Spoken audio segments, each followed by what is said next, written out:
තියෙන්නේ කියලා ටක් ගාලා එන්න. මේ නගින තරම ඔයාලට පේනවා ඇති ෆුට් බෝඩ් එක සම්පූර්ණ අපි කුමු ක්ලීන් තමයි මේ විදිහට ෆිනිෂ් කරලා තියෙන්නේ. එන්න ඇතුළට ටක් ගාලා. මේක ලොකු අලුත් දෙයක් නෙමෙයි. හැබැයි ඔයාලට පේනවා ඇති අපේ ප්‍රධානම අරමුණ උනේ මේ VIP හුඩ් එකේ යන මගීන්ට ඇස් වලට කිසිම ලෙසකවත් බාධාවක් වෙන්න බෑ. ඒක නිසා අපි කොහේවත් කිසිම තැනක නියෝන් ලයිට්ස් පාවිච්චි කළා. මොකද නියෝන් ලයිට්ස් එකෙන් වැඩි වුණාම තමයි ඇතුලේ යද්දි ලස්සන වුණාට ඇස් වලට මාර අමාරුයි. ඉතින් මේ ලයිට් එක දවල්ට දැම්මත් රැට දැම්මත් ඕෆ් කරලා තිබ්බත් මේ හුඩ් එක ලස්සන සහ කිසිම ලෙසක මගියට කරදරයක් නැති වෙන විදිහට තමයි මේ විදිහට අපි ෆිනිෂ් කරේ. එන්න පිටිපස්සට ටක් ගාලා එන්න. ඉතින් මේ සීට්ස් ගත්තත් හරිම කම්ෆර්ටබල් විදිහට තමයි අපි හදලා තියෙන්නේ. ඒ කියන්නේ ලේලන් බස් එකක් ඇතුලේ කරන්න පුළුවන් උපරිම මොඩිෆිකේෂන් එක. මීට වැඩි කම්ෆර්ටබල් ජපනීස් චයිනීස් බසස් තියෙනවා. ඒක නෙමෙයි මම මේ කියන්නේ. ඉන්දියන් බස් එකක් ඇතුලේ කරන්න පුළුවන් උපරිමය අපි මේක ඇතුලේ අපේ කොල්ලෝ ටික කරලා තියෙනවා. ඉතින් හරිම පාස්වර්ඩ් මේ විදිහට යන්න පුළුවන්. ඉතින් නැගිටලා යන පිටිපස්සට ටක් ගාලා එන්න. යන මගින්ට ෆෝන් එක charge කරගන්න ඒ වගේ අවශ්‍යතාවයන් වලට අපි charge ports උත් දීලා තියෙනවා. ඒවත් කෙලින්ම USB type C, USB 3.0 වගේ ports directlyම use කරන්න පුළුවන් විදිහට අපි seats වලටම plug කරලා තියෙනවා.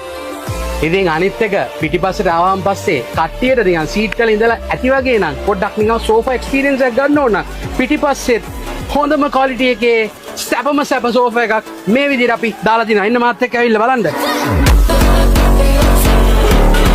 ඉතින් මේ තියෙන්නේ සෝෆා එක මං හිතන්නේ ලංකාවේ කිසිම බස් එකක මේ සෝෆා එකේ තියෙන සැප නැහැ. මොකද මං ඒක වගකීමෙන් තමයි කියන්නේ. මේ සෝෆා එකට අපි සම්පූර්ණම ලක්ෂරි හොටෙල්ස් වලට වගේ දාන සෝෆාස් වලට හදන මැටීරියල්ස් වලින් තමයි අපි ඉම්පෝර්ටඩ් මැටීරියල්ස් වලින් තමයි මේක සම්පූර්ණ මේ සෝෆා එක හැදුවේ. ඉතින් මේ ස්ටූල් මේ හැමදේම ටේක් කලියෙන් අපි ෆිනිෂ් කරලා තියෙනවා. ඉතින් මේකේ ඉන්ඩෝ සවුන්ඩ් සිස්ටම් එක ගත්තොත් ඔයාලට පේනවා ඇති ඔරිජිනල්ම JBL sound systems infinity speakers මේ හුඩ් එකෙත් අපි මේ වගේ ඔරිජිනල් ස්පීකර්ස් දාලා තියෙනවා. ඉතින් කෙනෙක් මයෙන් අහන්න පුළුවන් ඕ ඉතින් ඔරිජිනල් ගාලා කිව්වට දැම්මන් පස්සේ කන් ඉන්න බෑ මේ බස් වල ගියාම හරි අමාරුයි අනම්මනම් කියලා. ඒකට තමයි මේ විසඳුම අපි ගෙනාවේ. මේකේ සවුන්ඩ්ස් කරන කෙනත් එක්ක අපි කතා කරලා අපිට ඕනේ මේ බස් එකේ යන මගීන්ට ශබ්දයේ කරදරයක් නොවෙන්න බස් එක පුරාවටම එකම ප්‍රමාණයකින් ශබ්දයේ ලස්සනට පැතිරිලා බැලන්ස් එකෙන් ඇහෙන්න තමයි මේ විදිහට අපි කරලා තියෙන්නේ. ඉතින් අර සමහර කට්ටිය කියනනේ මේ ඉස්සරහට සද්ද වුණාම පිටිපස්සේ කන් පැලෙන්න වදිනවා කියලා.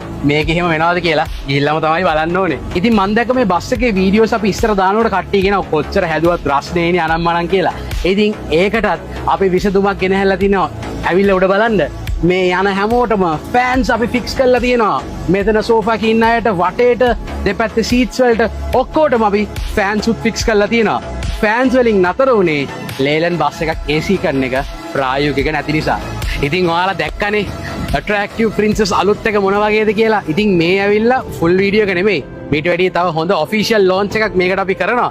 හැබැයි අපිට ලොකු බලපෑමක් තියෙනවා දෙන්නේ නැද්ද එළියට දාන්න නැද්ද කියලා. ඉතින් ඒ පීඩනේ ඉවස ගන්න බැරි හින්දා තමයි ඔයාලට මේ පුංචි වීඩියෝ එක අපි එළියට දාන්න හිතුවේ. ඉතින් මේ නිර්මාණය පිටිපස්සේ ලොකු නිර්මාණකරුවන් ගොඩක් ඉන්නවා. ඉතින් එයාලා කවුද? ඒ විස්තර ඔක්කොම අපි ඔෆිෂියල් ලොන්ච් එකත් එක්ක එළියට දාන්නම්. ඉතින් එතකන් මේ වීඩියෝ එක බලලා බස් එක මොන වගේද කියලා පල්ලෙන් කමෙන්ට් එකක් දාන්න යන්න. ජය වේවා.